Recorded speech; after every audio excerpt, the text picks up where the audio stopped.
ولكن ينظر إلى قلوبكم التي في الصدور. أيها المسلمون، هذا يوم كريم مبارك جمعكم الله تبارك وتعالى فيه على طهارة من القلوب ونقاء من النفوس، تمارسون فرحتكم الخالدة.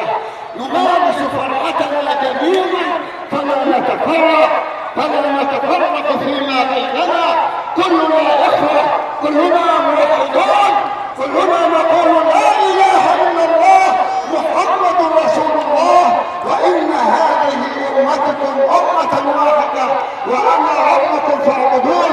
إن الذين فرقوا دينهم وكانوا شيعا